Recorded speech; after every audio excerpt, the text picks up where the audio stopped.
Buenos días, bienvenidos a Radio Abismal. En esta ocasión nos encontramos en el estudio de Voces en tu Cabeza con Mauricio. Gracias por recibirnos en esta ocasión. Bienvenidos. Y el día de hoy hablaremos de los cuentos de Edgar Allan Poe, ya que es un autor que me atrevo a decir que nos ha influenciado en nuestras lecturas, en nuestro camino lector. Y aparte que es importante no solo en el género de horror y fantasía, sino en la literatura universal. Ya dice Borges que no conoceríamos los cuentos como obras si no fuera por Edgar Allan Poe. Y pues comencemos. Por ahí nos acompaña Edna Ili Guzmán. Un saludo. Y pues, ¿qué vamos a hablar ahorita? En la primera parte de este programa hablaremos de esas primeras ediciones o nuestro primer contacto en la literatura con Poe. Veo que tú traes uno por ahí. Sí, tengo por aquí Narraciones Extraordinarias de Editorial Purrúa, sin pasta trasera. ¿En qué edad tenías? Creo que en debía estar en primero de prepa, así que esos son 15, 16 años más o menos, cuando compré el primero de Poe. Sí, más o menos por esa época yo también tuve mi primer contacto en las letras con Poe, porque yo creo que, bueno, como comentario al margen, probablemente fue en las caricaturas o en las series de televisión cuando de niños tuvimos alguna referencia o contacto con sus historias, aunque no supiéramos que eran de él. Uh-huh. Pero el mío, más o menos también como por esa época, fue un cómic llamado La Guarida del Horror, que no es este de aquí, el original era en pasta blanda, pero pues por accidentes que pasan ya no tengo esa edición. Y esta es una que sacó Editorial Televisa el año pasado, si no me equivoco, que es una reedición de sus cuentos ilustrados. Tiene un prólogo de Chabelo y... Te catafixea ahí. No, lo que tiene esta edición es que trae la mitad cuentos de H.P. Lovecraft, ilustrados al cómic por Richard Corben, y la otra mitad son cuentos de Edgar Allan Poe. Y lo que me gustó de esta edición es que también trae los cuentos íntegros, o sea, trae el cómic, como lo pueden ver aquí. Y también al lado, al final de cada cuento, te pone el texto íntegro en el que está basado. Y fue mi primer contacto con estos autores. ¿Qué parte hizo Televisa? Es de una editorial que trae los cuentos. Bueno, en particular traía cómics de Marvel en esa época. Y pues los traducían y nada más. Ok. No les metían mano, por así decirlo. Nada más que en esa época me pasó algo curioso. Es que para mí Lovecraft y Poe, que bueno, ahorita son esos dos autores que casi que te los recomiendan al mismo tiempo, van de la mano. Para mí en mi mente se había hecho una amalgama extraña de una misma persona, un Poe Lovecraft por ahí. Uh-huh. Ya con el tiempo, leyendo más de sus historias, pues sí fui diferenciando la voz de cada uno. ¿Y cuál dirías que te gusta más? ¿De los cuentos de Poe? No, de Poe y Lovecraft.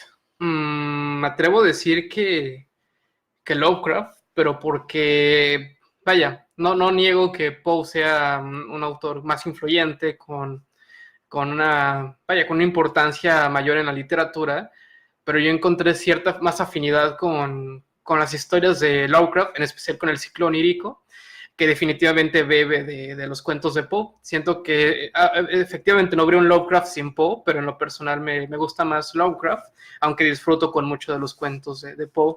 Incluso hay cuentos de Poe que me gustan más que otros cuentos de Lovecraft y viceversa. Ok, vale. ¿En tu caso? Me gusta más Poe. Y de Lovecraft me gusta mucho la etapa en la que escribía cuentos góticos, en las que parece estarse inspirando bastante en lo que Poe hacía. Entonces sí, yo diría que Poe, definitivamente. ¿No? Incluso creo que de hecho, a ver, uno que recuerdes, creo que es en La Tumba, ¿no? ¿Cómo se llama? Sí, La Tumba de Lovecraft. Sí, definitivamente parece un cuento de Poe, por la temática, por la personalidad de los personajes. Uh-huh. Sí, totalmente. El estilo en el que está escrito también. Es totalmente Poe, definitivamente. Y otra edición que se la estuve enseñando a Mauricio hace un rato, que es esta cosa de aquí. Envidiable, de Editorial Mirlo. Nada más quiero que vean el horror que es esto. Es una edición ilustrada, si se le puede decir ilustración a esto, pero una cosa aquí horrible. A Mauricio le llamó la atención esto de aquí. Y vaya, fue algo, como libro, como edición, vaya, está bastante bien, pero incluso la traducción me pareció decente, pero en cuanto a ilustraciones, evítense la pena de llevarse esto a casa. yo me dejé llevar porque de la misma editorial sacaron unos de Lovecraft, que sí, las ilustraciones, no recuerdo el nombre del autor, me gustaron bastante, eran muy buenas. Y dije, pues me voy a llevar el de Poe, ha de estar igual de bueno. Llego a mi casa y pues abro esta barbaridad. Así que, vaya, los odio. Traemos otra por aquí, que también Mauricio tiene la misma edición, que es la de las Páginas de Espuma de Edgar Allan Poe. ¿Quieres comentar algo sobre ella?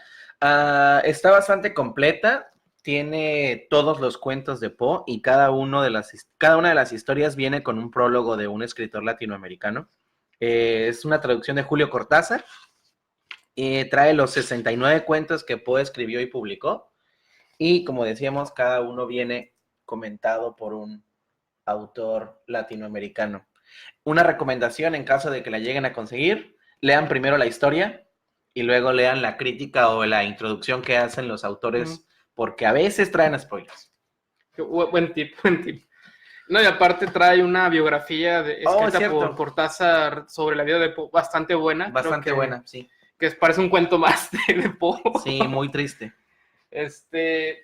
Y pues bueno, si quieres empezamos ya en materia, a menos que tengas otro comentario. No, adelante, hay que ir. Bueno, solo me gustaría mencionar que si bien este fue el primer libro de Poe que conseguí, el primer acercamiento como tal lo tuve con un libro de texto de la secundaria, de la SEP. En el libro de la Secretaría de Educación Pública en México, nuestro país natal, venía una historia, venía el tonel de Amontillado, la barrica de Amontillado. El Tonayán de Amontillado. El Tonayán de Amontillado en el libro de tercero. No sé si alguien lo recuerda, a lo mejor por ahí alguien se acuerda que en el libro de Español Lecturas, tercero de secundaria. ¿Tercero? Sí, tercero. Recuerdo que traía una ilustración todavía así, se veía una cripta y todo. Esa fue la primera vez que leí algo de Poe ahí, en el libro. Me llamó mucho la atención y salí corriendo a comprar este. No estoy seguro si en la que me tocó a mí venía ese, pero venían luego muy buenos textos. Yo recuerdo que el fantasma de Canterville leí un fragmento en uno de esos libros. Pero ese está en el de la primaria, el de la ¿no? primaria. En el de quinto de primaria o algo así. Ajá, algo así. Y también seguro tú te acuerdas. Y pues bueno, ya pasamos entonces con la segunda parte, donde hicimos una pequeña lista de algunos cuentos, no todos, porque queremos hacer segundas ediciones de esto, pero antes un pequeño comercial. Escuchen Voces en tu Cabeza, un proyecto que tiene Mauricio, y me gustaría que ahorita en breve nos comentara un poco de qué es y dónde podemos escucharlo. Ok, Voces en tu Cabeza es un podcast en el que narramos historias de terror que nos envía el público. Así que si a alguno de ustedes les gusta escribir historias de terror, nos la pueden hacer llegar y las mejores las narramos en nuestro canal de YouTube, en nuestra página de iVoox y desde hace un mes en Spotify. Oh, excelente. Así que es una buena herramienta si eres escritor independiente para dar a conocer tu trabajo. Les ponemos efectos de sonido, música y les creamos una portada. Nos encuentran en Facebook como Voces en tu Cabeza Podcast. Igualmente así nos encuentran en YouTube, en Spotify y en iVoox. Por ahí a lo mejor les ponemos un enlace más al rato, así que claro. Ya saben.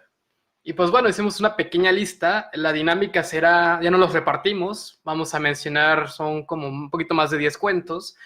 Una pequeña reseña sin spoilers para que si no los conocen, porque creo que en el caso tiene una obra tan extensa que no conocerán todos, pese a que ahorita hablaremos de los más conocidos.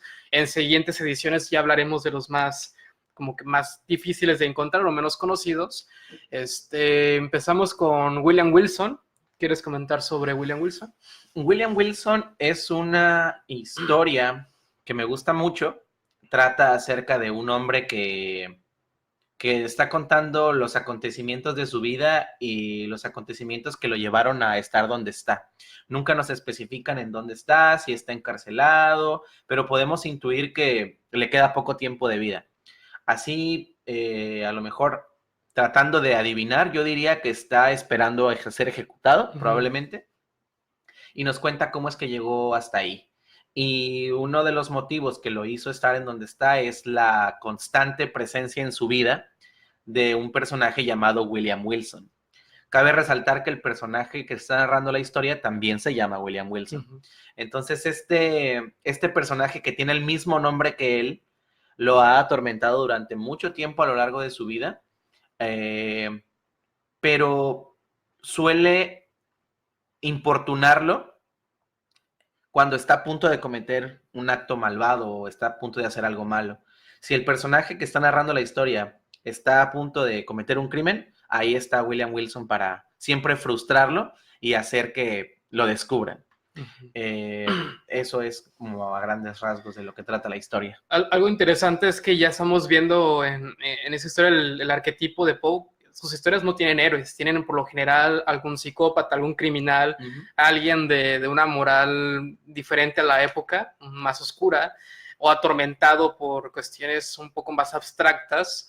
En este caso es alguien que está, siente una ansiedad porque desde su infancia hay un compañero que es igual que él y lo imita y él siente, vaya, esta sensación de persecución que nos hace incluso cuestionar la cordura del que nos lo está narrando, porque eso es un artificio. Esto es narrado desde el punto de vista de William Wilson. No podemos confiar tal vez en la cordura de William Wilson. William Wilson, protagonista. Ajá. Sí, cabe resaltar que se conocen desde niños. Se conocen en una escuela, en un internado, en el que William, el protagonista, el que narra la historia, siempre se ha avergonzado un poco de que tiene un nombre muy común. Él nos dice, William Wilson no es mi verdadero nombre, pero es igual de común e igual de simple cual si fuera William Wilson. Es un nombre muy vulgar. Como si llamara Juan Pedro. Como si se llamara Juan Pérez, así es. Tú, Juan Pérez, que nos estás viendo, perdón. Entonces, llega a la escuela otro niño que se llama igual que él, y comienza, porque esto empieza desde el patio de juegos, escala hasta llegar a ponerlo en evidencia muchos años después en grandes estafas, pero comienza desde el patio de juegos, cuando el protagonista se las daba de líder o se las daba del que dirigía a todos los demás niños del patio, y William Wilson siempre estaba ahí para frustrarle sus planes, mofarse de él, reírse, y todo empeora cuando empieza a darse cuenta de que incluso se parecen físicamente y que comparten cumpleaños. Pasemos con el siguiente, que es El Pozo y el Péndulo. Es una historia bastante interesante porque es ubicado durante la Inquisición española. Es un condenado que desde un inicio es mandado a un lugar oscuro. De hecho, desde un inicio no sabemos dónde se encuentra y junto con este personaje vamos palpando a oscuras esta trampa y nos damos cuenta que estamos en una prisión circular, si no mal recuerdo, de piedra, o era de metal. Era de piedra. Era de piedra. Y en el centro hay un agujero por el que en un punto está a punto de caer y se da cuenta de que está en una artimaña, en una trampa perversa, donde no solo lo van a torturar físicamente, sino psicológicamente. Es un cuento por demás inquietante, está de más decirles qué pasa, porque de hecho es todo sensaciones ese cuento. Casi que nos encontramos junto con él padeciendo esta tortura de la Inquisición. ¿Algún comentario que tengas? Algo que me gustó mucho del cuento, así como dices, es muy poco visual. Se trata más de las sensaciones que el protagonista está sintiendo. Y creo que lo único que llega a describir que ve con sus ojos es los ojos brillantes de las ratas que están a punto de comérselo, solamente esperando a que se muera para comérselo, porque como el mismo nombre lo dice, el pozo y el péndulo, suspendidos sobre él hay una cuchilla que se está balanceando y que cada vez baja un poco más. No sé si recuerdan la trampa en Saw 5, esta trampa en la que ponen un péndulo suspendido sobre la víctima y empieza a bajar lentamente, pues es básicamente eso. Saludos, Cristian Domínguez. Saludos, y a Giovanni González, que nos está escuchando, y a Estefan Navarro, saludos, que es el que nos presta este espacio. Saludos. No, hay que invitarlo también a... Nada más que ahorita andar ahí. Hay que invitarlo a su página de Facebook. Pero sí estaría bien porque tengo entendido que él es fan de El Escarabajo de Oro. Incluso en su novela hace luego una referencia a ¿cómo se le llama a este juego que tienen? ¿Cacería del tesoro? Ajá, pero también hay una especie de mensaje encriptado. Oh, y él tiene ese juego en una parte de su historia ok, como ok. referencia a este cuento de Poe. Estaría interesante si lo metió porque sería cool o si hay una, Hay una una relación ahí. referencia directa. Yo voy a decir que sí. ¿Pasamos con el que sigue o? No, espera, el del Ujú. pozo y el péndulo. Sí, ahí fue donde aprendí el significado de la palabra famélico, Ah, de que tiene hambre. que tenía mucha hambre, porque decía que los ojos famélicos de las ratas, y dije, ay, güey. Sí, está muy interesante esa narración. Y me gusta cómo empieza, no sé si recuerdas que empieza con el protagonista describiendo cómo se siente confundido de no saber dónde está y que solamente ve a los inquisidores sentenciándolo. Ujú. Me gusta mucho cómo describe los labios de los inquisidores como pálidos y delgados, como si fueran de papel, y lo único que hace es, entre sueños, entre, no sé, torturado, drogado, agotado después de tanto sufrimiento de lo que seguramente ya le habían hecho antes de llevarlo a ejecutar, solo describe cómo escucha y ve al mismo tiempo la sentencia. Es un momento muy, muy feo y está chido. Sí, es un cuento muy intenso porque tampoco es muy extenso. Es Vaya, corto, sí. pasamos con el siguiente que es El Gato Negro, que es también uno de los más conocidos de él, Uh-huh. porque habla de un tema que todos nos podremos identificar, que es el amor a los animales. Él Y el es, odio a la familia. bueno, en una reseña rápida, es un hombre que es casado, que es amante de los animales, junto con su esposa llegaron pues a coleccionar, por así decirlo, periquitos, conejos, gatos, perros, pero su favorito es un gato negro. Pero algo pasa en la psicología de este hombre que poco a poco se vuelve más cruel, más tosco, más encerrado en sí mismo y empieza a maltratar a estos animales y en un punto deja tuerto a este gato y sí, en un momento breve se siente culpable, pero como el gato constantemente le recuerda su crimen, él empieza otra vez a caer en esta espiral de crueldad. Solo les puedo decir que este sentimiento de maldad, de crueldad, se va intensificando con lo que sigue del cuento. Y igual, es breve, pero sí es muy intenso en cuanto a las pasiones crueles y sanguinarias de este personaje. Es como lo que te mencionaba con William Wilson, son personajes a veces despreciables, pero Poe lo que hace es que nos mete en la psicología de ellos, nos mete en sus zapatos y a lo mejor no los justificamos, pero los podemos llegar a entender de manera superficial o un poco más que eso y creo que este cuento tiene eso.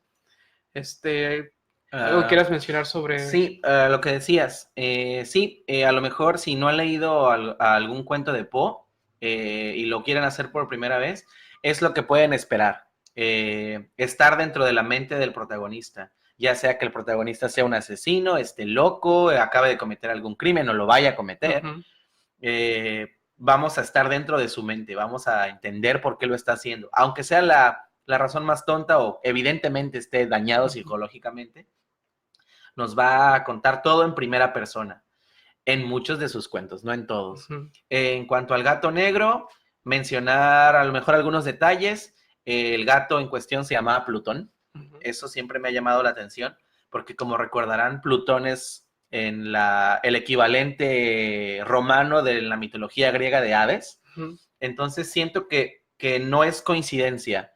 Siento que el escritor lo metió ahí como una reflexión acerca del infierno. Todos los actos negativos que el protagonista hacía y que terminó haciéndole al gato, terminan personificándose en él y como dices, deja tuerto al gato, lo maltrata y luego el gato lo ronda recordándole constantemente lo que hizo. Siento que es igual y una pequeña alegoría acerca de la Uh-huh. culpa y de este infierno personal que en vida está sufriendo el protagonista. También decir del gato negro que es una reflexión acerca de los vicios, quizá. El protagonista, como recuerdas, era alcohólico y él Uh-huh. mismo dice que cuando bebía su maldad se intensificaba. Él habla acerca de que en todos nosotros hay esta perversidad inherente que busca brotar y él sabía que al hacerle daño a sus animales y al maltratar a su esposa estaba haciendo mal, y lo hacía simplemente porque sabía que estaba mal. Era como ese gusto por ser malo, nada más. Ujú. Hay una parte que la voy a parafrasear un poco, que está, bueno, es un poco spoiler, bueno, está torturando a un ser hasta llevarlo a la muerte, y en un punto él dice que simplemente es por hacer una ofensa a Dios, no tiene ni, o sea, no lo hace ni porque se vengue, ni porque él tenga, simplemente por hacer una especie de blasfemia. Ajá. Hacer el mal por el amor al mal. Y aparte lo hace con lágrimas en los ojos, o sea, sufre, pero a la vez disfruta hacer este mal, es como esa, ¿cómo puedo decir? Esa dualidad, que de hecho es un tema que ya vimos presente en William Wilson, el asunto del doppelganger, que de hecho hace un año ya lo comentamos en un video, donde hablamos de... Komamura Aiko, saludos. Saludos. Busquen por ahí en el canal de Los Antiguos y Abismales en YouTube. Hace un año hablamos sobre literatura victoriana y mencionábamos que uno de los temas recurrentes de la época es el asunto del doppelganger, la dualidad, y es algo que también va a estar presente en algunos de los cuentos de Poe. Creo que la cita que mencionas del gato negro es cuando está torturando a esta criatura con lágrimas en los ojos, decía, lo hacía porque sabía que de esa forma condenaba mi alma al infierno, una cosa así, sí. O sea, él sabía que estaba haciendo algo malo, pero no se detenía. Nunca se ha dicho específicamente, o al menos Poe nunca lo dijo en sus obras, pero es bastante obvio que algunos de sus personajes tienen enfermedades mentales. En este caso, este tipo podría tener... ¿Qué te gusta? ¿Algún trastorno obsesivo compulsivo que lo llevaba por puro impulso, tratar de hacer daño aún sabiendo que estaba mal y sentir que perdía como que este control de su cuerpo? Podría ser. No, y lo interesante que estábamos hablando, que todas esas teorías de psicológicas todavía no se habían desarrollado, estaban en etapas muy tempranas. También es interesante que Poe haya hecho esos estudios de personaje tan complejos. Por ahí Kumakura, ¿qué nos dice? No la transmisión era a las 9, no, la transmisión era a las 9:30. ¿De qué tema hablan hoy? Komamura, estamos hablando de Edgar Allan Poe y sus cuentos. Y sí, normalmente las transmisiones son a las 9:30, pero hoy, debido a una razón muy importante que Irán va a explicar, es más temprano. Bueno, es que de hecho hace un par de semanas ya hicimos una transmisión en conjunto. ¿De qué habíamos hablado? De It. De It, que también queda pendiente hacer una segunda parte de ese tema. Había unos problemas técnicos porque pues mi internet es una cochinada y solo se veían nuestras... Bueno, no se veía, de hecho era la pura avatar que teníamos y era el puro audio. Y pues para resolverlo, pues decidimos quedar en persona y pues era el horario en que coincidíamos. Por cuestiones laborales. Cuestiones laborales y de distancias y todo eso. Y aquí estamos y esperemos hacerlo en otras ocasiones. Creo que es bastante interesante lo que nos comparte Mauricio. Dice Lenin Narváez, bien, genial este tema. Soy fiel fanático de Poe. Pues bueno, nos queda algo de programa por adelante, así que no te nos despegues. Pasamos al caso de Valdemar. El extraño caso, no, la verdad sobre el caso del señor Valdemar, algo así es el título. Esta historia trata acerca de un hombre que está en las puertas de la muerte y decide someterse a un experimento de hipnosis. Esto con el objetivo de tratar de retrasar la muerte lo más posible. Entonces, este hombre agonizante, muy enfermo, es sometido a pases y señales hipnóticas que lo dejan en este estado de intermitencia entre la vida y la muerte. Parece que está muerto, parece que está a punto de morir, está simplemente estático, postrado en una cama. Y después de que los doctores le habían dicho que de esa noche no pasaba, logran mantenerlo con vida otra semana más. Me parece que es una semana más. Algo así. Algo así. Solamente en esta cama y mirando fijamente con la cara desfigurada. Y sí, a grandes rasgos esa es la historia. Tiene mucho más. Es una historia sobre eso, sobre hipnosis y cómo a través del poder de la mente lograron frenar la mortalidad de este hombre tan enfermo. Vaya, era un interés de la época también. Sí, bastante. Vaya, voy a hacer la referencia obligatoria, pero por ejemplo en Frankenstein de Mary Shelley, que es de algunos años antes, también se ve bueno, era un reflejo de que los científicos de la época estaban buscando mediante pseudociencias de la época, el mesmerismo, el galvanismo, pues esto, la vida artificial o la vida alargada de manera, vaya, artificial. Sí, mencionan que este hombre, el señor Valdemar, de por sí era muy, muy susceptible a la hipnosis. Tenía como que una mente muy fácilmente manipulable, era muy fácilmente hacerlo entrar en trance. Entonces lo ven como el candidato perfecto, aparte de que él estaba ya a las puertas de la muerte. Es curioso cómo es él mismo el que envía la nota al hipnotista, que otra vez tenemos como personaje principal al hipnotista, todo de primera mano. Él mismo, el señor Valdemar, es quien envía la nota al hipnotista para decirle, ya me voy a morir, por favor, venga usted. Ya estoy listo para empezar el experimento, los doctores ya me dijeron que no paso de esta noche. Entonces es curioso cómo lo llegó a ver con tanta frialdad, cómo lo llegó a ver como con tanta naturalidad. Era un hombre muy enfermo, toda la historia se le describe como pálido y flaco. Sí, eso es una de las cosas que más me llamó la atención, cómo logra aceptar tanto su mortalidad, algo que es pues siempre temido por todos nosotros. De hecho, yo recomiendo mucho leer a Poe de noche, porque siento que sí agarra un aire solemne a veces. Y estos temas de la muerte, yo lo digo porque recuerdo que cuando leí este cuento, creo que era de madrugada y sí me llegó mucho, en especial ese final. Vaya, cómo es descrito y sí, creo que es un autor que hay que leer de noche. Sí, también una de las cosas que me llamó mucho la atención fue en una parte, este hombre, el señor Valdemar, que logra ser mantenido con vida, también habla en algún punto. Habla, pero no parece mover la boca. Parece que la voz surgiera de su garganta sin que él moviera la boca. Y el hipnotista, Poe, que está narrando la historia, describe su voz como viscosa. Dice, me provocaba una sensación similar a lo que al tacto me produce el tocar materia viscosa. Se está metiendo ahí con algo imposible de definir. Cómo se escucha algo viscoso, cómo se oye algo viscoso. Una voz de ultratumba que salía de esta persona, que técnicamente estaba muerta, pero no estaba muerta. Estaba como que en ese limbo. De alguna manera lograron atar su alma para que no se fuera de su cuerpo, pero que tampoco se quedara. Es una historia muy interesante y como dices, el final es estremecedor. Y ahorita me acordé de un cuento de Lovecraft que definitivamente se ha inspirado en esto, que es Aire Frío. Aire Frío, sí. Uf, sí. Definitivamente, que también es muy bueno, pero sí bebe del caso del señor Valdemar. Aire Frío también es muy bueno. Bueno, me gustaría más hablar de Aire Frío, pero si cuento de qué es Aire Frío, de qué trata, pues se acabó. Ojalá en otra ocasión que hablemos de Lovecraft, que también puede ser. Aire Frío, muy bueno Aire Frío de Lovecraft. Claramente inspirado en Poe, sí, por supuesto. A ver, dice Jair, me hubieran dicho que iba a realizarse más temprano para haberlo promocionado. Sorpresa. También la otra vez salió improvisado. Bueno, este sí lo habíamos planeado, pero ahora sí que ahí sí es mi culpa no verlo. Komamura Aiko dice, los veo a pesar de que tendría que estar poniendo atención a la clase de historia del siglo XIX. Pues estamos hablando del siglo XIX. Puedes decirle a tu profesor o profesora de historia del siglo XIX que estamos hablando de Poe.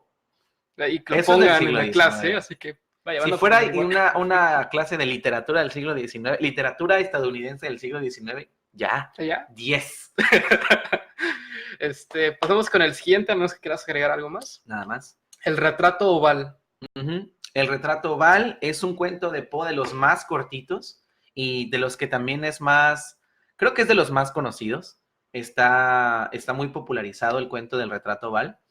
Inicia de una manera un poco extraña porque cuenta la historia de un hombre y su criado que están buscando refugio para una tormenta y llegan a este castillo que se ve que ha sido abandonado desde hace mucho tiempo y encuentran en este castillo una colección de retratos en una de las habitaciones y oportunamente también encuentran un libro escrito a mano en el que se detalla la historia de cada uno de los cuadros. Y es uno de estos cuadros en un marco oval, en un marco semicircular, que el protagonista ve un rostro, una dama muy bella. Así que empieza a buscar los detalles acerca de esa obra y que cuentan su origen, de dónde salió, quién era la mujer del cuadro y qué le pasó. No sé si quieras entrar más a detalle acerca del final, realmente es muy corto. No hay nada más que decir más que eso. Estaba leyendo la antología de Penguin Classics de Edgar Allan Poe y mencionan un dato que me llamó la atención de dónde surge este cuento. Al parecer, Poe, entre los temas que sacaba para sus relatos estaban las notas rojas de los periódicos y a veces ilustraciones, y en este caso me parece que era no me acuerdo si una pintura o una fotografía. O sea que si Poe viviera hoy en día en México, leería El Alarma. Podría ser, sacar esos cuentos de ahí. Y aparece este cuento del retrato oval, viene de una ilustración en la que se inspiró, porque si nos damos cuenta es un cuento gótico muy característico. Sí, empieza con una tormenta y un castillo. Así que ahí está esa curiosidad. ¿Entramos en detalles? No, porque lo lean, porque Léanlo. sí es muy corto. Casi todos los cuentos que vamos a decir, si no es que todos te los lees en no más de media hora, no más de una hora. Creo que El Retrato Oval es un buen gancho para Poe, ¿sabes? Es una buena historia para jalar nuevos lectores. Es cortito, es conciso, se muestra su estilo y ya, vayan a leer El Retrato Oval. Yo diría que en segunda opción, a lo mejor El Gato Negro también siento que es muy característico, tiene los temas. La ventaja del Retrato Oval es que es corto y...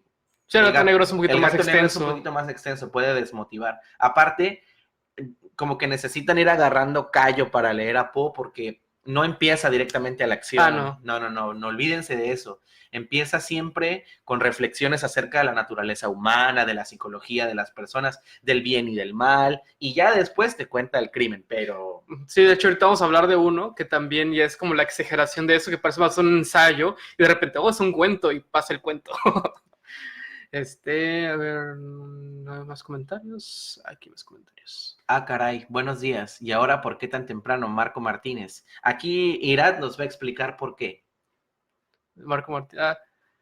Sí, hace rato explicábamos que por cuestiones geográficas y de tiempo y laborales, solo podemos coincidir, a esta hora era la más cómoda para los dos. Y esperamos que en próximas ediciones podamos también hacer esta versión mañanera de Radio Abismal, que en algún lado ya es de noche. Okay. Comenta, ¿de dónde nos ves? ¿Ya es de noche en tu país? Así, no, es de madrugada. Bueno, aquí nos encontramos en la ciudad de Veracruz, para los que nos escuchen de fuera. De hecho, creo que Comacura es de Ciudad de México, que debería estar prestando atención en clase, pero no lo está haciendo. Pues bueno. Creo que Yair Estefan Navarro es de por aquí. Puede ser. Quizá. Hay que traerlo alguna vez a la fuerza. Aprovechando, hablar de Yair Estefan Navarro y mencionar su libro, Guardianes Elementales, Ojos Carmesí. Obviamente saben de qué se trata, estamos en su página de Facebook. Muy amablemente nos cede este espacio de vez en cuando para decir tonterías y lo aprovechamos al máximo. Y pues sí, en una ocasión hay que traerlo y hablar, hacer una mesa de diálogo. Invitarlo a su página. Invitarlo a su propia página. Y también sigan el canal de Guardián Elemental, ya que también estamos haciendo algunas colaboraciones. Y hizo un video sobre la extraña muerte de Edgar Allan Poe, muy interesante, para que no se lo pierdan. Pasamos con el siguiente cuento. El corazón delator. Es uno también de los cuentos más icónicos y que ha tenido cantidad de adaptaciones, incluso en Los Simpsons. Por ahí hubo un episodio bastante bueno. Sí. Bueno, la historia trata, de nuevo, de un personaje un tanto, podemos decir, con problemas mentales, que tiene una obsesión por el ojo de vidrio. Creo que es su padre. No, es un ojo con una catarata. Catarata, sí, tiene razón. De vidrio, sí.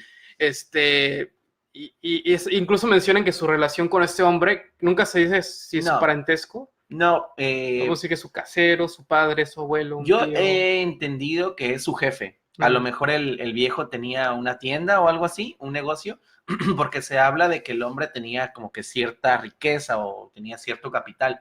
Entonces yo siempre he entendido que es su empleador, pero que al mismo tiempo le deja dormir ahí.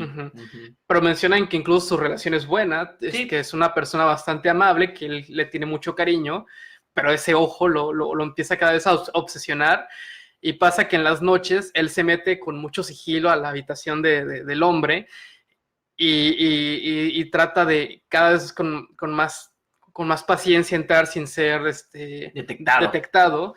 Y una noche destapa con una linterna sorda. ¿Qué es una linterna sorda? Siempre me llamó la atención. Yo voy a decir que es una de esas linternas con una pantalla interior que hace que puedas como modular la luz o que puedas calcular cuánta luz quieres que salga de ella. Porque he visto en varias traducciones que ponen linterna A lo sorda, mejor lámpara. Komamura Iko, que esté estudiando historia del siglo XIX, nos puede explicar qué es una lámpara sorda. Sí, es tu responsabilidad. Pero sí he visto que en traducciones de plano a veces ponen lámpara o la luz y a veces veo que sí ponen la lámpara sorda. Uh-huh. Entonces saca un pequeño hilo de luz que va y cae justo en el ojo enfermo de este hombre y siente como un deseo de destrucción, vamos a decirle, un ansia de destruir ese objeto que lo obsesiona tanto. Y de nuevo es un cuento muy corto como para decir qué sucede, pero puedo contar esa parte, ¿no? Bueno, pasa algo, y entonces este hombre parece que sí tiene de momento una calma inmediata, por de repente algo que podemos decir que es su conciencia o en efecto es su mente, él empieza a escuchar algo que empieza a atormentarlo, es un latido fuerte y cada vez es más fuerte y más rápido y él no sabe de dónde procede, si es dentro de su cuerpo o si en serio es producto de... Qué difícil es hablar del corazón del actor sin spoilers. Sí, es que también es muy corto, es un evento muy corto, sucede, es muy intenso. Sí. Pero cuando se consuma un crimen, él de cierta forma sí se siente vencedor, porque uno de los temas de Poe no solo es cometer el crimen, sino el crimen impune. Salirse con la suya. Y en este caso podemos decir que o algo sobrenatural que también está presente en el Gato Negro, o la misma conciencia de este perpetrador, está de cierta forma, ¿cómo se diría? Afectando su triunfo, está, ¿cómo se le dice cuando algo te está interfiriendo, te está... ¿Molestando? Vamos a decirlo así, que de cierta forma... ¿Mellando? Puede ser, que de cierta forma, pues lleva al criminal ante la justicia o hace que la venganza, o exista una retribución a causa de este acto criminal. Ok. Algo que me gustaría señalar del corazón del actor es que el protagonista empieza la narración diciendo que él no está loco. Y es algo que va a ser una constante en las historias de Poe, esta confesión. Otra vez vemos al personaje del Pozo y el Péndulo confesando cómo es que estuvo en manos de la Inquisición. Tenemos al personaje del Gato Negro diciendo que todo lo que lo llevó a estar ahí tiene que ver con un gato y que nos va a narrar cómo es que su vida llegó hasta ahí. Tenemos a William Wilson confesando la historia de su vida. Siempre es así. De la misma forma, el personaje del corazón del actor no se nos explica dónde está, pero se intuye bastante que está en prisión. Uh-huh. Y está escribiendo una confesión y está comenzando con esa frase, yo no estoy loco. Y dice, he escuchado muchas cosas sobre el cielo, bajo el cielo y sobre la tierra y muchas cosas del infierno, algo así, haciendo referencia a que él es capaz de percibir muchas cosas que las demás personas no ven. Claramente es esquizofrénico, escucha voces y tiene obsesiones medias raras. Y es esto lo interesante, nos ponemos en la piel de personas que tienen enfermedades mentales, que nunca llega a decirse qué enfermedad es, está bien, no interesa, en especial porque ellos son incapaces de autodiagnosticarse. Lo que ellos entienden como una agudeza de sentidos extrema que los hace poder ver y escuchar cosas que los demás no ven, es clara insanidad mental, pero son incapaces de darse cuenta. Sí, es El corazón del actor, bastante recomendable. Igual y deberíamos decir alguna cosa más, sin spoilers. Es que es muy corto realmente. Sí, es protagonista. Pero de nuevo, es otra de las sensaciones, la experiencia, es ponerte dentro de los zapatos de esta persona con problemas, con enfermedades mentales. Y sí, es un cuento que tú sientes que tú cometiste el crimen, tal vez. Pero también, algo que quiero comentar de lo que dices, que de repente parecen ejercicios de racionalización de ellos mismos para entender qué les está pasando. Porque pues en la vida real un loco o algo así, pues no te va a decir de forma tan fría y calculada qué es lo que pasa. Eso también quiere decir que no solo son personas con algún problema, sino que son personas inteligentes con un intelecto, ¿cómo podríamos decirlo? Sí, con una educación formal, que también Lovecraft años después lo tomaría como modelo para crear a sus personajes. También son personas académicas, con una cierta instrucción, y es también algo constante en Poe. Son personas muy sensibles también a cuestiones artísticas, a cuestiones de intereses también por la belleza estética, por todo eso, y Poe lo recoge, y sí queda como que ese perfil de personaje. Muy bien. Dice Komamura-Okio, la lámpara sorda es una lámpara de aceite con solo una salida de luz. Ahí lo tienen. Saludos hasta Morelia a Marco Martínez. Dice que allá son las 12:15. Aquí también. Sí. Saludos a Emma Quevedo, un saludo. Bueno, pasamos. Oh, espera. Dice Emma Quevedo, me encantan, los amo. Ay. Ok, la lámpara sorda es muy diferente a la lámpara de aceite tradicional, donde la luz es cubierta por una cúpula de cristal para intensificarse. Entonces digamos que la lámpara sorda puede orientarse para caer sobre el ojo de buitre. Sí, no son una lámpara que la abriste y ya te iluminó todo el cuarto, ya valió tu plan. Es como una lámpara que se puede direccionar, ¿no? Algo así. Yo digo que sí. Pasamos con El descenso por el Maelstrom, que es un cuento por demás peculiar en Poe. Incluso se menciona que es uno de los primeros relatos científicos, por así decirlo. Okay. ¿Quieres mencionar su reseña breve? No me llamaba para nada la atención cuando lo leí. Se me hace que tiene un inicio muy lento. Empieza con dos hombres escalando un acantilado para ver el mar. Yo sé que a ti te gustan mucho las historias de mar y de barcos y eso, pero a mí no me pareció tan interesante en un principio, pero ya después me gustó bastante. No, de hecho, concuerdo que tiene un preámbulo un tanto lento, largo, pero la parte del clímax y todo eso yo creo que lo amerita, que también largo es algo relativo en un cuento de Poe, se lo leen en una hora. El retrato Oval tiene 2 páginas. Sí, vaya. Pero lo interesante es que, vamos a decir un spoiler importante, pero no lo arruinamos. El Maelstrom es un vórtice que de hecho existe en las aguas de Noruega, si no me equivoco. Es un espiral que traga barcos y solo sucede durante un lapso de tiempo. Después de eso el agua sigue en calma.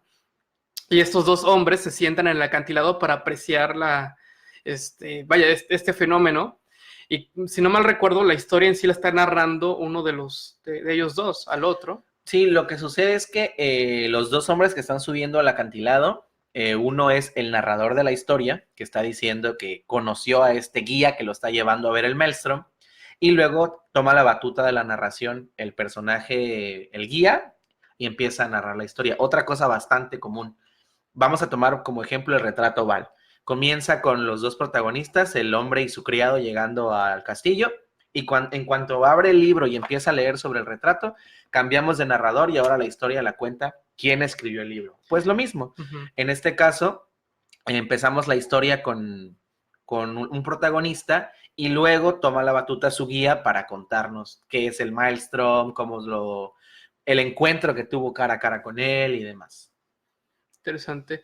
Bueno, podemos decir, es un recurso que muy utilizado durante la época, pero también podemos decir que les daba de alguna forma realidad o verosimilitud a las historias. Pero también la forma de historia engarzada, pues también viene de lo que es Las Mil y Una Noches, que definitivamente Poe, pues le gustaba este texto. No solo a Poe. Y a muchos, que fue muy importante durante la época, sí. Ya que aparece la primera traducción al inglés durante esa época por Sir Richard Francis Burton, y en otra ocasión ya hablaremos. El hermano de Benjamin, de Tim Burton, ¿no? Es otro. Que en otra ocasión, de hecho ya hicimos un pequeño programa hablando de Las Mil y Una Noches, pequeño comercial, en el canal de Los Antiguos y Abismales, donde hablamos de este personaje de forma breve, pero en otra ocasión... ¿El canal de Los Antiguos y Abismales? ¿Pero qué es eso, Ira? El canal de Los Antiguos y Abismales en YouTube, nos encuentran como Los Antiguos y Abismales, donde subimos estas transmisiones en forma grabada, para que no se pierdan ningún radio abismal, ya que hablamos de diversos temas de literatura de horror y fantasía, y pues bueno. Suena muy interesante, lo voy a checar. Comercial y todo. Este comercial solo es para su uso, no para ningún partido político. Sí, quedan prohibidos sus usos para fines ajenos a los establecidos en este programa. A ver, ya nos ayudó Kumakura Akio, gracias. Dice que qué le vamos a dar por el dato curioso. Pues de hecho ya lo invité para un próximo programa donde vamos a hablar de autores latinoamericanos, ya que es un tema que nos interesa. Vamos a hablar de Horacio Quiroga y de algunos otros más. Muy bien. Me gustaría mencionar del descenso en el Maelstrom, que, bueno, este encuentro que tiene cara a cara quien narra la historia del vórtice del torbellino, es que tuvo la oportunidad de estar dentro del Maelstrom. Logró salir, pero estuvo a punto de morir siendo tragado por este vórtice. Y de hecho, se describe que tiene el pelo muy canoso. Y él cuenta que el pelo se le puso canoso de un día para otro al tener este susto y esta impresión tan grande. Y una de las cosas que más me gustó de esa historia es cuando el protagonista dice, bueno, el narrador del encuentro con el Maelstrom dice que estaba tan asustado, tenía tanto miedo de estar ahí dentro, pero que una vez que estuvo ahí, el ver la inmensidad y el ver la grandeza y el poder de este fenómeno natural, lo hizo reflexionar acerca de lo insignificante que era su vida. Y llegó a pensar en lo poético y bello que era morir estando frente a una de las más poderosas manifestaciones del poder de Dios. Una cosa, algo así. Bastante poético, me gustó bastante y siento que es una reflexión interesante acerca de la pequeñez que tenemos ante la inmensidad del mundo. Creo que es algo que se ve bastante o se analiza bastante en las historias de mar, cuando los protagonistas están... Sí, a merced del clima, del oleaje, del viento, incluso para cuestiones negativas, porque si no hay viento, pues ya te quedas varado en medio de la nada, en un desierto. Vaya, es un escenario propicio para estas historias. Para el horror. Y de hecho, ya no lo vamos a mencionar porque pero de manera breve, la novela corta de Poe, de Las aventuras de Arthur Gordon Pym, que es una historia de mar y tiene todos estos temas de una tripulación a merced de los fenómenos naturales, vaya, y cómo lo lleva de repente a situaciones por demás desesperantes. Es una novela por demás intensa en cuanto a situaciones de supervivencia y de naturaleza humana. Es recomendable, la verdad. Y lamentablemente creo que no tiene un final como tal. Poe me parece que muere sin darle una conclusión, pero aún así vale mucho la pena que lean Las aventuras de Arthur Gordon Pym. Pasamos con el siguiente, que es el Tonayán de Amontillado. el tonel de Amontillado. El tonel o la barrica de Amontillado, depende de la traducción. El barril. ¿Quieres hacer la reseña o la...? Este fue el primer cuento que leí de Poe. El tonel de Amontillado. Interesante. Sí, en la secundaria. Me gustó. ¿Qué podemos decir de eso? Trata acerca de un hombre que se siente muy ofendido por otro hombre y decide tomar venganza. Nada más que decir, es una venganza bastante sádica, vamos a decir. No se especifica exactamente qué ofensa fue la que recibió, pero sí dice estar bastante lastimado en su orgullo por ella. Así que decide a través de ciertos engaños bajar a Fortunato. Fortunato es el nombre de la persona que lo ofendió. Decide bajarlo a las catacumbas y vengarse ahí. Creo que no hay mucho más que decir. De nuevo, es la venganza, pero no solo vengarse ya, sino la venganza y salir impune de ella. Sí. De hecho, se menciona que el lema familiar del protagonista, que otra vez es el protagonista quien lo está narrando todo, si lo leen van a darse cuenta que está haciendo algo malo, se está vengando y está siendo sádico y lo está disfrutando, pero no se detiene, él cree tener la justificación para hacerlo. El lema de su familia es: nadie me ofende impunemente. Debió haberse dado cuenta Fortunato de eso, claro. Entrando a la casa. Está en latín y él no lee. Un amigo en común, Peter, un saludo a Peter, si es que nos escucha alguna vez, mencionaba una teoría que leyó por algún lado, así que véanlo como rumor, de que este cuento es una referencia a un enemigo de Poe, que se burló de Poe en un cuento de este autor. Uh-huh. Incluso dicen que es un tipo que hablaba de un cuervo o algo así, y burlándose de Poe. Y esta es la venganza literaria de Poe hacia este otro escritor, por así decirlo. Creo que Fortunato es a lo mejor un anagrama o suena fonéticamente similar a este rival de él. Uh-huh. Y se está vengando de qué le haría si pudiera hacer algo contra él. Es como un rumor que anda por ahí. Nunca lo había oído. ¿Deberíamos spoilearlo? No, es muy corto de por sí el clímax como para... Sí, tiene un final algo... Siento que el final es algo... es trágico, pero no sé, igual y... Siento que de los protagonistas de Poe, de los protagonistas enfermos mentales de Poe, este es el que se libra un poco más. Uh-huh. Siento que al final sí logra ver como un destello de luz en él. No está tan loco como los otros, creo. Incluso en ningún momento tiene remordimiento, me parece. Siento que llega a sentir un poco de remordimiento. ¿Sí? Sí, siento que es de los que sí siente un poco de remordimiento. Como decía, es de los menos enfermos. Uh-huh. Sí, aquí no habla ni siquiera, no, simplemente es vil venganza por una ofensa. Y es nada de naturaleza humana y del bien, del mal, no. Me ofendieron, me la pagan y uh-huh. Ya está. Algo muy, muy común que a lo mejor muchos nos podemos identificar y de repente, no, pues yo se lo quisiera hacer a alguien. Eso me ofende. Pues no tengas esa venganza conmigo. No funcionaría, no tomo vino. Tiene que ver con vino. Cierto, ni siquiera mencionamos el vino. Pues la manera en la que convence a Fortunato de bajar a las catacumbas es diciéndole que le llegó una remesa de amontillado. No, un barril de amontillado, una clase de vino, tengo entendido. Muy bueno, dice. Bueno, el que tradujo el cuento dice en un comentario que es muy bueno, por cierto, dice. Yo no sé. Vale. Pues entonces bajan a las catacumbas para probar el vino. Fortunato se jactaba de ser un especialista en vinos, entonces sabe que a través de eso va a poder engañarlo para que baje. Aprovecha también que está borracho, porque uh-huh. Todo sucede durante el carnaval. Entonces, no sé si se llega a decir, pero ¿sucede en Venecia? No, creo que no se dice, no estoy muy seguro. ¿Fortunato es un nombre italiano? De hecho, menciona que Fortunato en efecto es italiano porque se burla un poco del temperamento de los italianos, que son orgullosos y que dicen saber mucho de arte, pero que de hecho no saben, pero que sí saben de vinos. No estoy seguro, pero me quedó la idea desde la primera vez que lo leí que era en Venecia. Puede ser. A lo mejor por el carnaval. Uh-huh. A ver, entonces, ¿otro comentario? No, está bien. Pasamos al que sigue, que es La Máscara de la Muerte Roja. Uh-huh. Tengo entendido que es uno de tus favoritos. Sí, yo diría que es mi favorito. Oh. Sí, mi favorito. Siento que es una clara alegoría acerca de la muerte.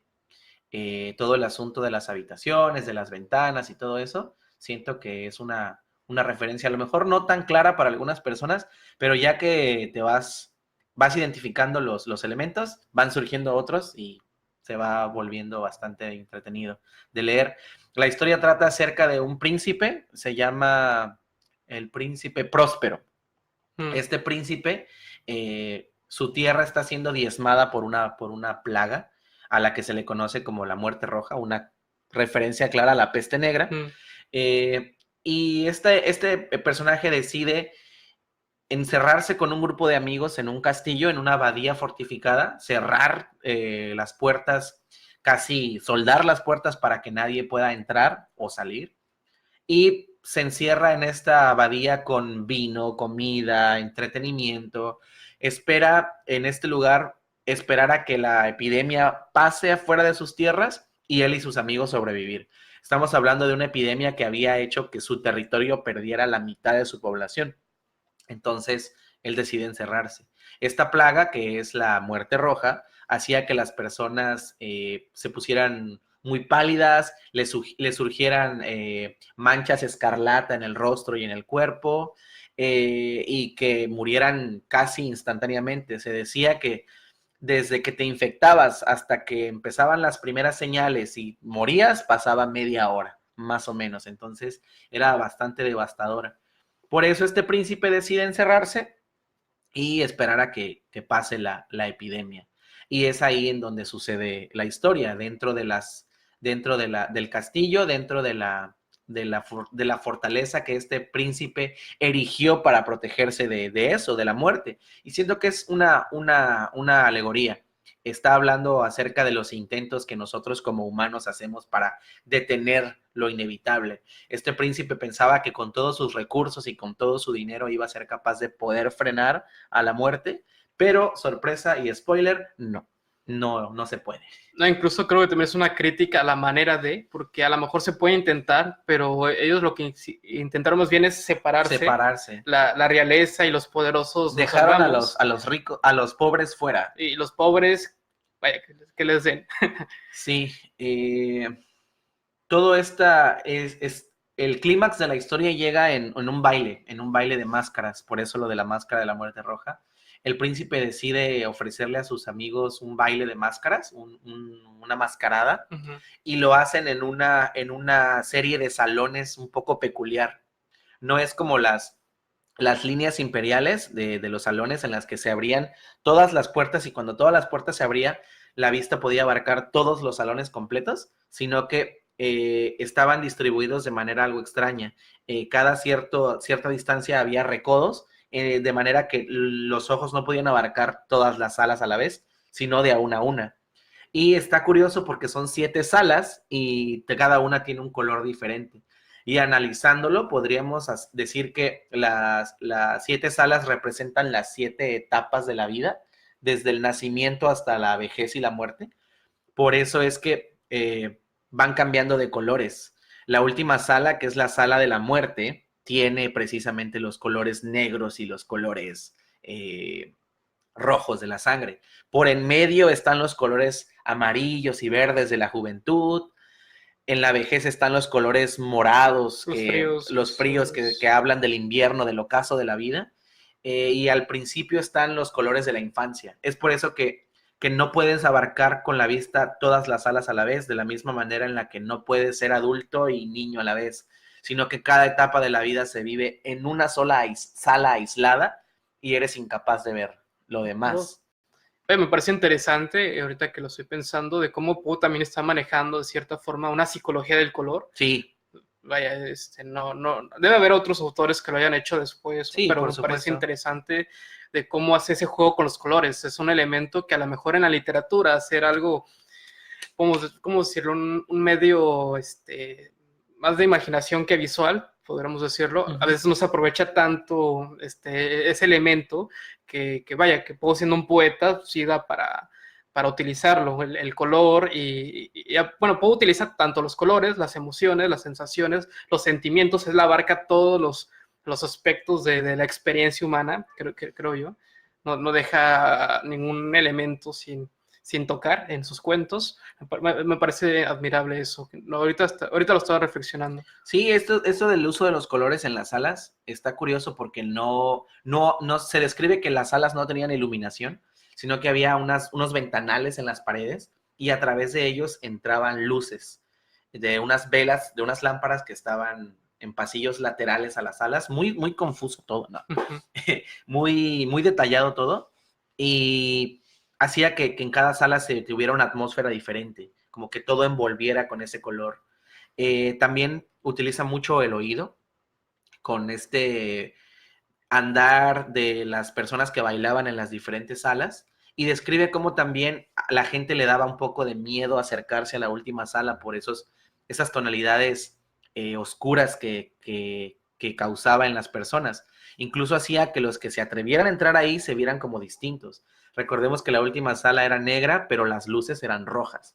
Entonces todo se veía muy macabro. Y también es en esta sala en donde hay un reloj de ébano, un reloj negro, que cada hora está tocando sus campanadas para hacerle saber que la medianoche se acerca.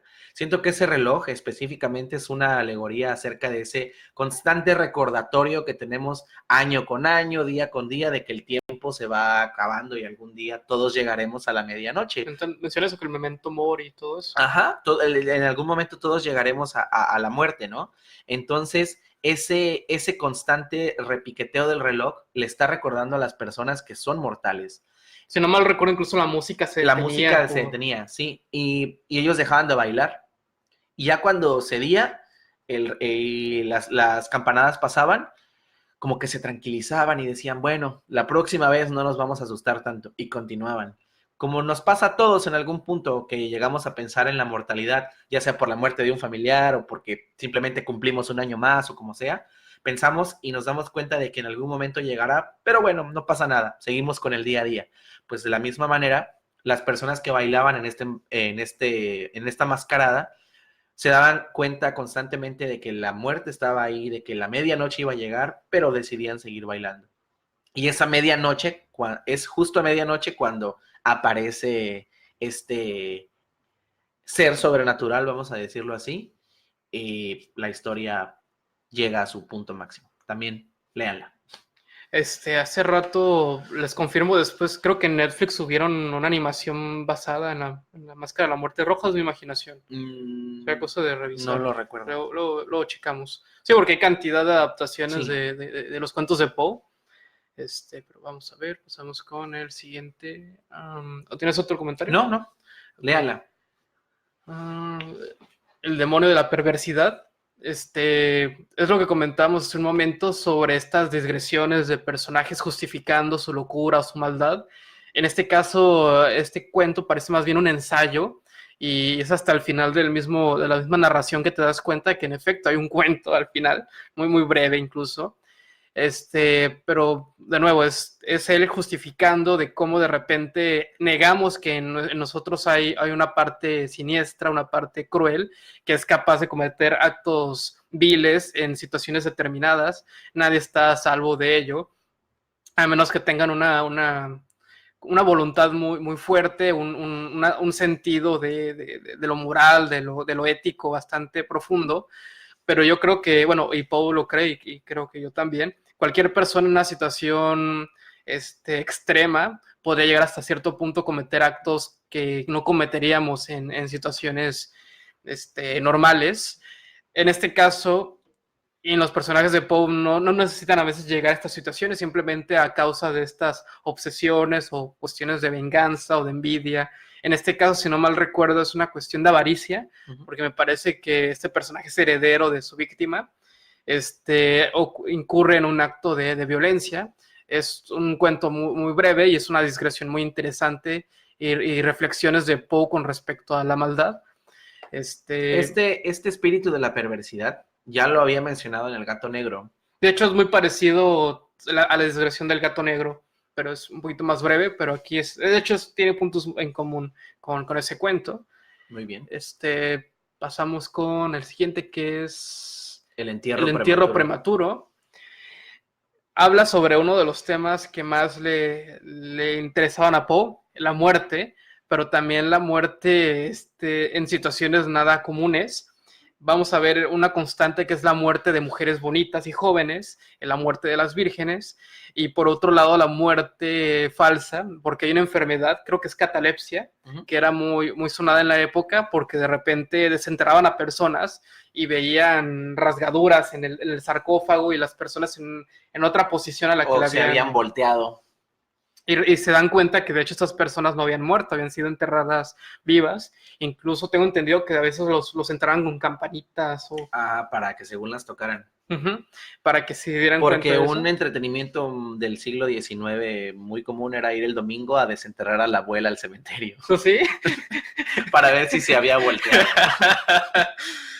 Esas cosas ya no pasan. Sí, ya se pierden los buenos valores. Sí. Y en este cuento hablamos de un personaje sufre de catalepsia y él siempre tiene miedo que un día, de hecho, lo vayan a enterrar por error y él despertar en un ataúd. Y es también, el cuento es corto y habla simplemente de estos miedos, de repente el despertar y encontrarse en una caja. Y de hecho pasa una situación, es que no se las voy a arruinar, pero pasa algo y él por esta condición tiene temores nocturnos y creo que nos meten en los zapatos de alguien con esta condición psicológica, podríamos decirlo. Algo que me gustó bastante de precisamente nada más el inicio del entierro prematuro, cuando está hablando de todo esto de los sueños y demás, de los sueños profundos y todo esto, él habla y hace una metáfora muy bonita acerca de cuando despertamos. Él dice, el narrador de la historia, Poe a través de él, dice que mientras dormimos se teje la telaraña de los sueños sobre nuestras cabezas y que a veces, cuando despertamos muy bruscamente, atravesamos esa telaraña y la rompemos. Por eso es que cuando despertamos de manera tan brusca, no podemos recordar lo que estábamos soñando porque acabamos de romper esa membrana de sueños que se tejía sobre nuestras cabezas. Una manera muy poética de decirlo, pero siento que esa parte me gustó mucho. Es de las que más recuerdo. Interesante. Hay un cuento que no lo vamos a mencionar, igual lo meto de Entonces calzador, no lo digas. donde mezcla estos dos temas, el asunto de la catalepsia y de la muerte de la mujer joven, en un cuento llamado Berenice, y lo mezcla de una manera perturbadora, siniestra, que igual tiene un final que te quedas... Vaya, pudo haber sido un final feliz, pero por otro personaje que intercede se convierte en algo siniestro. También recomendable ese cuento de Berenice, se llama. Pasamos, ¿quieres agregar algo? Con el siguiente, que es Hop Frog. Es un cuento que lo relaciono mucho con La Máscara de la Muerte Roja, porque también es en la corte de un personaje importante, en este caso es un rey, y que tiene en la corte a un pequeño personaje, el que lo apodaron Hop Frog, porque te recuerda a una ranita. Es un bufón, un enano, que es como el sirviente favorito de este rey, porque se burlan de él todo el tiempo, le hacen bromas pesadas, y hasta cierto punto él las estaba soportando, hasta que en un punto se enamora de otra mujer con su misma condición y tienen un romance tierno, y en una de esas ocasiones el rey y su séquito utilizan a esta mujer para sus bromas pesadas y la hacen llorar. Y en este caso, Hop Frog promete hacer una venganza en contra de este rey, y me detengo ahí porque lo que sigue es bastante interesante. Y de nuevo es el tema de la venganza, pero en esta ocasión ya alguien a que lo merece. Es un cuento cargado de humor negro, que es característico en alguno de los cuentos de Poe, y siento que a veces no se le relaciona a Poe con el humor negro, se le relaciona más con la tragedia gótica, pero Poe también tiene este lado un tanto más relajado y cómico y de humor negro, muy, muy recomendable. Es un cuento no tan conocido, pero que es bastante bueno. De hecho, me comentabas que no lo conoces. No, no lo he leído. Y me hacía el comentario de que no se lo arruinara, por eso me detengo en este punto. Pasamos con Eleonora. Es un cuento que creo que bebe mucho de la biografía de Poe. Habla del enamoramiento de un hombre de 20 años con su prima de 15 años. ¿Dónde he escuchado eso? ¿Dónde he escuchado eso? Que también es constante en otros cuentos de Poe. Pero esta chica es de una, ¿cómo podríamos decirlo? Una condición débil de salud, y siempre está con el temor de morir y dejarlo a él viudo, y él también tiene ese miedo de que su amada pues muera, y es de nuevo el tema de la muerte de la mujer joven. Recordar que en la vida real Edgar Allan Poe se casó con su prima, y que su prima era de una condición débil, tenía tuberculosis. Ajá, tuberculosis. Y murió de tuberculosis. Y Poe toma todas estas situaciones para ilustrar algunos de sus cuentos, de la relación que él tenía con otras mujeres, y Eleonora es uno de esos casos. ¿Es la misma Eleonora que de la del Cuervo? Podría ser, nunca se ha hecho esa aclaración, pero podríamos pensar que tal vez. Yo voy a decir que sí. Puede ser. Es que también me parece que en la vida real de Poe hubo una Helena, que creo que fue su primer amor. Sí, fue la madre de uno de sus amigos. Y le dedicó un poema incluso. No, nada más poemas. Qué bueno. ¿Pasamos con el siguiente o quieres agregar No, algo? adelante. El escarabajo de oro. El escarabajo de oro es una historia que me recuerda bastante a otras de Poe. Es una historia bastante cerebral, bastante analítica. Trata acerca de una búsqueda, la búsqueda de un tesoro, que comienza con esta pieza de un escarabajo dorado. Es una historia llena de textos encriptados, mapas del tesoro, claves y pistas de colócate justo donde el árbol que está frente al atardecer, tiene una horquilla para ver directamente sobre el acantilado, bla, bla, bla, bla, bla. Ir siguiendo instrucciones es una historia que recuerda eso, una búsqueda del tesoro, y creo que es lo más resaltable de ella. Tiene muchos momentos que se prestan a ser muy imaginativos, a ser muy, muy vívidos, a verlos muy claramente en tu mente. Y sí, creo que es lo que puedo decir en este momento. De hecho, eso se me hace padre y admirable de Poe, que en su producción de cuentos vas a encontrar una variedad, o sea, vas a encontrar que de repente toca este formato y de repente te va a hablar de una aventura gótica y de repente te va a hablar de otros temas como un cuento de humor negro. O sea, Poe tiene varios temas que no se repiten o de repente hay lugares comunes, pero les da otro giro. Y se me hace padre que agarras dos cuentos de Poe y vas a tener algo diferente, pero bien hecho. Creo que lo que le gustaba era demostrar que sus cuentos podrían ser muy, muy inteligentes. Creo que le gustaba retar a los lectores. Les ponía estos misterios y estos enredos para irlos desenredando poco a poco para tener al final las conjeturas de qué era lo que había sucedido. Te presentaba un hecho que parecía a todas luces sobrenatural, solo para decirte al final que todo tenía sentido de esta manera que nunca se te hubiera ocurrido o que nunca viste. Algo que vamos a ver también en la historia que sigue. Un comentario, además es un autor que pide del lector. O Sí. sea, pese a que son cuentos cortos, yo termino uno y quedo, vaya. Sí, te da para un buen rato. Sí, de pensarlo y darle vueltas y volver a él y encontrar otros detalles. Yo creo que por eso Cortázar, que es el que hizo esta traducción de Poe, admiraba tanto a Poe porque, vaya, es algo que propone, por ejemplo, en Rayuela, de que el lector se vuelva un cómplice del autor, y Poe definitivamente pide esa lectura activa, que también puedes leer a un nivel superficial y vas a tener una historia interesante, pero yo creo que si te comprometes con un cuento de Poe y te metes en la historia y en la atmósfera, te vas a llevar mucho de ese cuento tan breve. Se notaba que los hacía prestando mucha atención a los detalles, vamos a decirlo así. Pasamos con el que sigue, Los crímenes de la calle Morgue. Los crímenes de la calle Morgue tiene como protagonistas, sí, Auguste Dupin, que es el detective que Edgar Allan Poe creó para las historias de La carta robada, Los crímenes de la calle Morgue y el asesinato de Marie Roget. Es un detective francés. Bueno, no es un detective como tal, sino que es una persona muy inteligente que en su tiempo libre resuelve ciertos enigmas, vamos a decirlo así. Creo que mencionan en este cuento que él tenía reuniones con un amigo y creo que por aburrimiento, viste este misterio en el periódico, vamos a resolverlo. Sí, es precisamente eso. Los crímenes de la calle Morgue empieza con eso, con una madre y su hija siendo asesinadas en circunstancias muy misteriosas y teniendo a la ciudad de París conmocionada y a la policía confundida, un montón de testigos que aseguraban haber escuchado una cosa, otros que decían haber escuchado otra, unas que vieron a una persona, otros que vieron a otra, unos que escucharon hablar a las víctimas con otra persona que hablaba en un idioma extranjero, que no reconocían si era español, si era inglés, en fin, muchas cosas. Y un crimen por demás atroz también, ¿no? Sí. Las metieron por la chimenea. Uh-huh. Se narra que una de ellas tenía la cabeza casi cortada por completo, que solamente colgaba por un trozo de piel y que estaban dentro de la chimenea. Uh-huh. Sí, bastante atroz el crimen.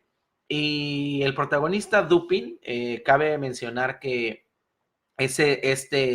comienza con este arquetipo de detective súper inteligente, capaz de darse cuenta de hasta el mínimo detalle, que años después retomaría Arthur Conan Doyle para la creación de Sherlock Holmes, y mucho tiempo después Hércules Poirot de Agatha Christie, este personaje capaz de darse cuenta de hasta la más minúscula mota de polvo en la escena del crimen para poder relacionarla con algo, al punto de que sus cavilaciones y su proceso cerebral es tan complejo y tan exhaustivo que parece sobrenatural, parece una persona capaz de leer la mente solamente porque es capaz de relacionar todo lo que está pasando y saber lo que puedes o podrías o muy seguramente estás pensando. No, lo interesante es que se adelanta a las teorías de la criminalística, ¿no? O sea, en esa época no estaba desarrollada una escuela como tal, tengo entendido. La verdad desconozco, supongo que sí, al ser un trabajo de ficción, muchos trabajos de ficción se adelantan como que a eso. A lo mejor ya traído a la vida real sería imposible que una persona con esas capacidades existieran, no lo sé.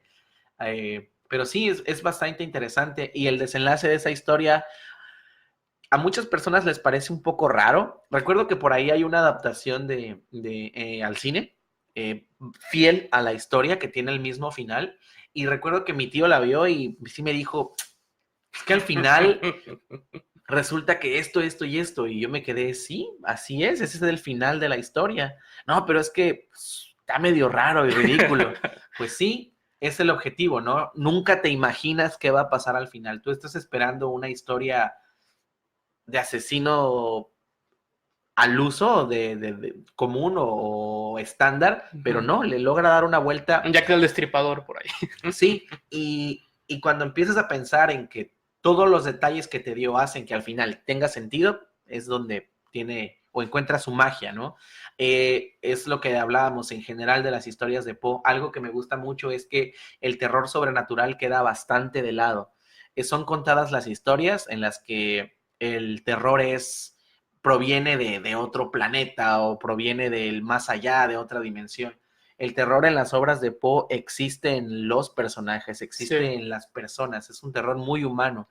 Entonces, a pesar de que todo pueda parecer obra de fantasmas o de algún otro ente sobrenatural, todo termina siendo real. Todas las conjeturas te terminan mostrando que todo sucede en este mundo y aquí se queda. No, incluso si empieza a salirse un poco del plano, bueno, al plano sobrenatural, se justifica que sea en la mente del personaje, sí, o su parte de su locura. Mira, sí, porque a lo mejor incluso en la Máscara de la Muerte Roja podría ser, pero también podría ser la personificación de la culpa o la venganza del pueblo, una alegoría tal vez. Un empleado enfermo que logró colarse para darle una lección a las personas de ahí, o eso, una simple alegoría acerca de que la muerte llegó por ellos, no lo sé. Y pese a que a lo mejor pueda ser un alivio el encontrarle un lado racional, yo creo que lo hace más terrible porque son horrores que pueden ocurrir en la vida real. Son horrores que están aquí, son horrores humanos. Es algo que le podría pasar a la persona que vive al lado de tu casa. Hace falta un pequeño esfuerzo para encontrar en las noticias hechos atroces que suceden día a día. Hace unos días, aquí en nuestra ciudad, una persona de la tercera edad, de 75 años, fue abusada y golpeada hasta la muerte por una persona que no ha sido identificada, pero bien podría estar enferma o tener alguna cuestión en su mente que lo haga seguir ese espíritu de la perversidad del que el Poe nos ha llegado a hablar, que es eso precisamente. O a veces ni siquiera tienen que ser, por ejemplo, lo que pasó el año pasado con los que se pelearon por un espacio en el estacionamiento y uno terminó con un cuchillo en el ojo. Fue este año. Sí. Y yo lo siento hasta lejano por lo extraño que fue. Y de nuevo, pues el vecino, tu maestro de escuela, tu vecino, no sé, el empleado del cajero de un banco. El señor de la esquina que tenía una tienda que dejaste de ver hace 6 meses está enterrado en su patio trasero. Y su hijo se llevó todo su dinero. Así pasa. Esa es la obra de Poe. Una parte de la obra de Poe. Hay mucho más, pero sí, cuando se trata de crímenes o de personajes desquiciados, es así, son personajes cercanos. ¿Y qué más cercano que ellos nos lo cuenten de propia voz, ¿no? Y pues bueno, creo que con eso podemos ir cerrando la transmisión del día de hoy. ¿Otro comentario final? No, solamente agradecer a las personas que estuvieron aquí presentes viendo esta transmisión en vivo y agradecerte a ti que lo estás viendo en el futuro. Y nada más. Y pues bueno, me despido, soy Iras Ramírez, moderador del Círculo de Lectura Los Antiguos y Abismales, que ya cumplimos 2 años, de hecho. Y me acompaña en esta ocasión Mauricio, de Voces en tu Cabeza, que nos va a hacer otro comercial para los que nos están escuchando. Apenas. Voces en tu Cabeza es un podcast de historias de terror y misterio, narradas, musicalizadas y con efectos de sonido. Todas las historias son enviadas por autores hispanos independientes, por lo que si además de escuchar historias de terror también las escribes, esta es tu oportunidad para dar a conocer tu talento. Nos encuentras en YouTube, Spotify, Facebook y iVoox, como Voces en tu Cabeza Podcast. Tenemos alrededor de 13 historias para disfrutar de diferentes temáticas. Estamos en la producción de la siguiente, esperemos tenerla pronto, y eso. Y pues bueno, Radio Abismal lo pueden escuchar en nuestro canal de YouTube, Los Antiguos y Abismales, donde tocamos temas de literatura de horror y fantasía. A veces hablamos de películas. Hace un par de semanas hablamos del Crepúsculo al Amanecer. Es una película ahí de culto bastante divertida. ¿La de vampiros? Sí, la de... Esta de Edward y Bella y... No, esa no es otra. ¿No es la del Crepúsculo? No, esa es otra. Esta es una de Robert Rodríguez. Rodríguez Hablaron del Crepúsculo al Amanecer, de toda la saga. No, From Dusk Till Dawn, para que... Ajá, sí. Y pues bueno, también pueden sugerir temas, ¿por qué no? Por ahí como Murakio, que nos va a acompañar en otra transmisión, nos sugirió el tema de escritores latinoamericanos de fantasía y horror. Y pues bueno, y le agradecemos a Yair por prestarnos su espacio de Guardianes Elementales Ojos Carmesí. ¿Qué es eso de Guardianes Elementales Ojos Carmesí? Es un libro de fantasía y acción escrito por Yair Navarro, que lo pueden encontrar en su tienda o por ahí, pregúntenle. De hecho, estamos en su página de Facebook. Lo hackeamos, ¿no? Sí, o sea que si ustedes están por aquí rondando, seguramente ya conocen la historia, ya la leyeron, entonces hay que seguir difundiéndola. Sí, claro, y en cualquier ocasión esperemos tenerlo de invitado y pues platicar de esta manera amena. Siento que pese a que hablamos de no más de 10 cuentos o poco más de 10 cuentos, dio para mucho. Espero que en otras ocasiones seguir hablando de Edgar Allan Poe o de otros. Nos quedó pendiente el tema de eso. De eso. Para todos los que van llegando, el día de hoy hablamos de la obra de Edgar Allan Poe, una selección de sus cuentos, una breve reseña sin spoilers para que vayan a checar el que les llame la atención. La transmisión ya está a punto de terminar, pero para todos los que van llegando, recuerden que pueden regresar al principio, verla en cuanto se suba al canal de YouTube de Antiguos y Abismales, o ver la repetición aquí en Facebook. Hablamos de eso más o menos como una hora 20 acerca de los cuentos de Edgar Allan Poe. Si les llama la atención este autor y quieren saber más o menos por dónde empezar, ahí está la opción para que se informen. Bueno, nos despedimos, muchas gracias por escucharnos y pues adiós. Bye.